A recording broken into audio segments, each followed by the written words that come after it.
खंडहर बना दिया गया था। आज से पहले की जो सरकारें थी उनका यह विषय नहीं था, उनका रोजगार विषय नहीं था, उनका विषय लाठी में तेल पिलाना था, उनका विषय चरवाहा विद्यालय खोलना था, उनके लिए रोजगार अपने परिवार के लिए ही तक सीमित था। लेकिन अब जो हमारी एनडीए की सरकार है वो रोजगार के प्रति संकल्पित है।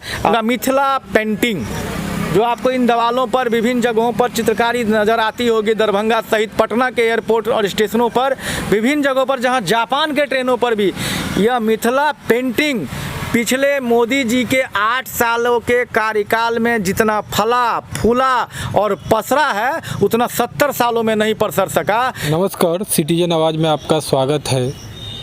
आज हम सिटीजन आवाज़ को लेकर स्पेशल जो कार्यक्रम है सिटीजन खास मुलाकात को लेकर हमारे साथ जो है भारतीय जनता पार्टी के जो युवा मोर्चा है उसके जिला अध्यक्ष बलेंदु झा जी हमारे साथ उपस्थित हैं। उनसे जानेंगे। बलेंदु जी, आपका स्वागत है सिटीजन आवाज़ में। बहुत बहुत धन्यवाद और सिटीजन आवाज़ के सभी व्यूअर्स को हमारे ओर से जय जय सिया राम। एक तो हम लोग बात करेंगे बीते 8 वर्षों में मोदी जी के कार्यकाल को लेकर किस तरह से आप लोग देखते हैं, किस तरह की उपलब्धि, मुख्य तौर पे अगर दरभंगा को लेकर बात करें किस तरह की उपलब्धि को देखते हैं? वैसे तो पूरे देश में विकास की नई हवा बही है। हम कह सकते हैं कि हम उस दौर के युवा हैं जिन्होंने बदली देश की राजनीतिक हवा है। और हमारे माननीय प्रधानमंत्री जी भी हमेशा हर एक इंटरव्यू में, हर एक मंच से, विश्व के हर एक मंच से कहते हैं कि भारत विश्व का सबसे युवा देश है और सबसे ज़्यादा युवा भारत देश में रहते हैं। और उनको आधारित करके ही केंद्र सरकार अपनी योजनाओं का क्रियान्वयन करती है।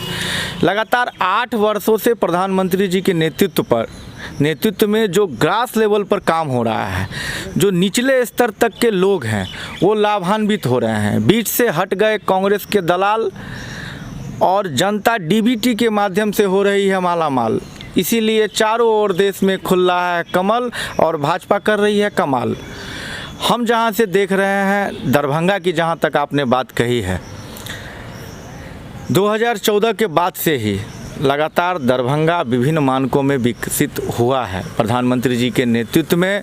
और जब से खासकर 2019 में एक कार्यकर्ता जो पंचायत स्तर पर पंचायत अध्यक्ष के रूप में कार्य करने वाले गोपाल जी ठाकुर को जब पार्टी ने लोकसभा का प्रत्याशी भर बना दिया तो समस्त दरभंगा ही नहीं संपूर्ण मिथिलाओं में जितने भी कार्यकर्ता हैं उन कार्यकर्ताओं को एक नई ऊर्जा आई, एक नया जोश आया कि आज एक पंचायत स्तर का एक आम किसान का बेटा जब लोकसभा का प्रत्याशी बन सकता है। विधायक का चुनाव वो चूँकि पिछली टर्म में हार चुके थे विधानसभा से, और उसके बाद उनकी लगातार संगठन के प्रति, लोगों के प्रति जो सेवा भावना थी, संगठन के प्रति जो उनका समर्पण भाव था, उसे देखकर केंद्रीय नेतृत्व ने गोपाल जी ठाकुर के रूप में एक कार्यकर्ता का चयन किया प्रत्याशी के रूप में।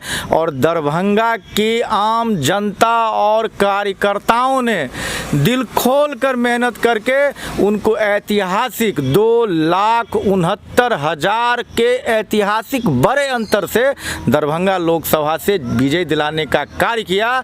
और माननीय सांसद जी ने एक एक जनता के एक एक वोट और एक एक कार्यकर्ता के एक एक पसीने की बूंद की कीमत रखी है।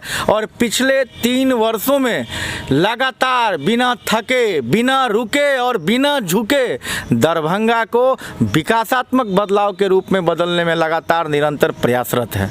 चलिए, आप लगातार जो है विकास को लेकर बात कर रहे हैं, हम बात कर रहे हैं युवाओं को लेकर। चूँकि आप युवा यहाँ पे भारतीय जनता युवा मोर्चा के जिला अध्यक्ष हैं, युवाओं की जो विधानसभा में हिस्सेदारी है, लगातार इसको लेकर सवाल तो उठते रहते हैं, क्योंकि जो देश युवा प्रधान देश है, जहां युवाओं की संख्या पूरे विश्व में सबसे ज़्यादा है, युवाओं की क्या भागीदारी, लोकसभा की बात करें, विधानसभा की बात करें, युवा को क्यों नहीं मौका मिल रहा है? आपके पार्टी में कई जगह तो हम लोग देख रहे हैं, लेकिन कई जगह हम लोग देख रहे हैं कि परिवारवाद ही है, वहाँ से युवा उठ के जाते हैं। युवाओं की भागीदारी को लेकर क्या कहेंगे? भारतीय जनता पार्टी में आप परिवारवाद का शब्द का उपयोग भारतीय जनता पार्टी के साथ नहीं कर सकते। जहाँ तक युवा की बात है, हमारे ही दरभंगा जिला से जाले के विधायक जीवेश भैया एक युवा विधायक के रूप में चयनित हुए और अभी बिहार सरकार के श्रम संसाधन मंत्री के रूप में कार्य कर रहे हैं और बिहार के हजार युवाओं को रोजगार देने का कार्य किए हैं और लाखों लोगों को आगामी समय में रोजगार सृजित कैसे हो, इसके लिए लगातार हमारे युवा विधायक और युवा मंत्री कह सकते हैं माननीय श्रम संसाधन IT मंत्री श्री जीवेश भैया लगातार लगे हुए हैं। क्या वो दरभंगा जिला से युवाओं का प्रतिनिधित्व नहीं कर रहे हैं? चाहे हम दरभंगा नगर के विधायक जी का बात करें, क्या वो दरभंगा में युवाओं का प्रतिनिधित्व नहीं कर रहे हैं? वो लोग युवा नहीं हैं। 52 साल के राहुल गांधी अभी भी अपने आप को युवा नेता कहते हैं। यहाँ तो गठबंधन की सरकार बीते 15 सालों से है, लेकिन पलायन नहीं रुका। एक भी आपके यहाँ जो फैक्ट्री थी, चाहे अशोक पेपर मिल हो, रयाम चीनी मिल हो, एक भी बड़े फैक्ट्री ना तो लगी ना तो पुराने चली। क्या कहेंगे, पलायन नहीं रुकी? देखिए, धीरे धीरे प्रयास किया जा रहा है। खंडहर बना दिया गया था। आज से पहले की जो सरकारें थी उनका यह विषय नहीं था, उनका रोजगार विषय नहीं था, उनका विषय लाठी में तेल पिलाना था, उनका विषय चरवाहा विद्यालय खोलना था। उनके लिए रोजगार अपने परिवार के लिए ही तक सीमित था। लेकिन अब जो हमारी NDA की सरकार है वो रोजगार के प्रति संकल्पित है। आप देख सकते हैं कि हमारे उद्योग मंत्री शाहनवाज हुसैन जी लगातार इस उद्योग धंधे के कार्य में लगातार कार्य कर रहे हैं। MSME में पूरे देश में दूसरा स्थान प्राप्त हुआ है। कल ही प्रधानमंत्री जी से माननीय मुख्यमंत्री जी और माननीय शाहनवाज हुसैन जी को उसके लिए बधाई और प्रमाण पत्र भी मिला है। इसके साथ ही रोजगार के लिए लगातार जीवेश मिश्रा भैया भी लगे हुए हैं श्रम संसाधन विभाग से। बेगूसराय में पेप्सी का एक प्लांट खुला है, बरौनी खाद कारखाना का भी विस्तार हुआ है और बरौनी में एक प्लास्टिक प्लांट का भी प्रयास चल रहा है। किशनगंज में भी कपड़े उद्योग के लिए बात चल रही है।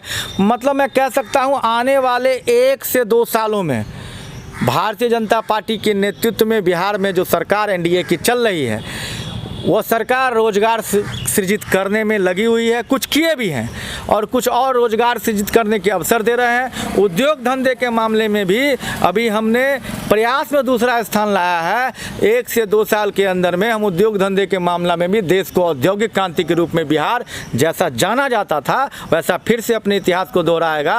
और चाहे कपड़ा उद्योग हो, चाहे एथेनॉल का प्रोडक्शन हो, चाहे आपको प्लास्टिक का प्रोडक्शन हो, विभिन्न रूपों में रोजगार सृजित करता आएगा। और एक और अहम बात मैं जोड़ना चाहूँगा, मिथिला पेंटिंग जो आपको इन दीवालों पर विभिन्न जगहों पर चित्रकारी नज़र आती होगी, दरभंगा सहित पटना के एयरपोर्ट और स्टेशनों पर, विभिन्न जगहों पर, जहां जापान के ट्रेनों पर भी यह मिथिला पेंटिंग पिछले मोदी जी के 8 सालों के कार्यकाल में जितना फला फूला और पसरा है उतना 70 सालों में नहीं पसर सका। यह प्रधानमंत्री जी की दूरदृष्टि और लोकल फॉर वोकल का यह विजन है कि आज मिथिला पेंटिंग के कलाकारों को राष्ट्रीय पुरस्कार से सम्मानित करके उनको मनोबल को बढ़ाया जाता है। चाहे वो समस्तीपुर की महिला हो, चाहे वो मधुबनी की महिला हो, रांची की महिला हो, दरभंगा की महिला हो, उन सभी महिलाओं को राष्ट्रीय पुरस्कार देकर उनसे सम्मानित किया जाता है। और जब प्रधानमंत्री जी खुद विदेशों में जाकर मिथिला पेंटिंग खुद से परचेज करके खरीदते हैं तो हमारा यह स्थानीय चित्रकारी की कला जो अभी लाखों लोग महीने का लाखों कमा रहे हैं यह मिथिला पेंटिंग करके और उसे देश से विदेश तक बेचकर भी इससे लाखों अर्जन कर रहे हैं। मखान, हजारों करोड़ रुपए मखान जो कि पूरे विश्व में सबसे ज़्यादा 80 से 90% मखान पूरे विश्व का हमारे इस ऐतिहासिक माँ जानकी की भूमि मिथिला क्षेत्र में होता है। उस मखान को केंद्र करके माननीय सांसद जी के प्रयास से आज प्रधानमंत्री जी ने हजारों करोड़ रुपए इस मखान के विकास के लिए लगाए हैं। लगातार प्रधानमंत्री जी, मुख्यमंत्री जी, हमारे बिहार राज्य के NDA सरकार, माननीय सांसद जी, माननीय विधायकगण सभी लगे हुए हैं मिथिला के सब चौथरपा के विकास में। दरभंगा के चौथरपा विकास में बहुत कुछ बदला है और जल्द ही बहुत कुछ बदलाव के रूप में आप सबों को देखने को मिलेगा।